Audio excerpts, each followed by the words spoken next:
Na natin to. Natin kung paano umaway si Pula Pusod. Ayun. Drop it. Nakagat si Hari. Nakagat si Hari.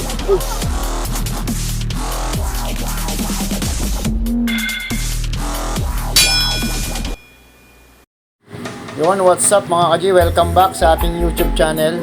Meron tayong gagambang bahay dito, lolodan natin. Nalaban natin sa Pula Pusod. Kay gagambang Joker.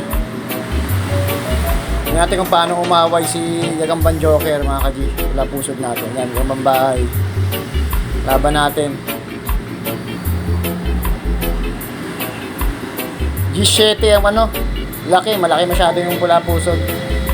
Tingnan natin kung paano umaway yung Pula Pusod. Loadan natin. After 15 minutes.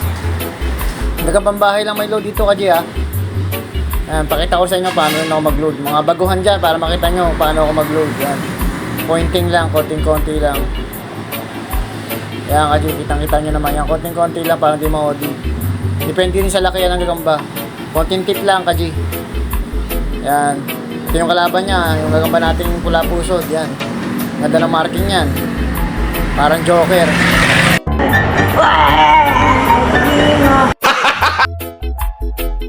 Testing natin kung paano umaway yan. Kung mabilis ba siya.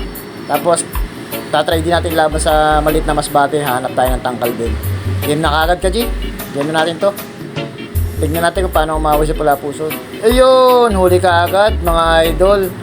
Ganun lang siya umaway. Feeding time ang nangyari. Kain. Naglit lang umaway. Lalaban natin sa ano to. Masbate.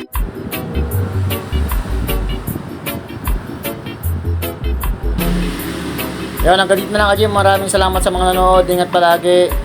Maraming salamat sa mga sumusuporta, mga kaibigan natin yan, mga subscriber, mga nag-vlog ng gagamba. Supportahan natin. Shoutout sa inyo lahat. Ingat palagi. God bless all. Pinlex ko lang kung paano kumain si Pula Pusod, kung paano umaway. Shoutout sa inyo lahat.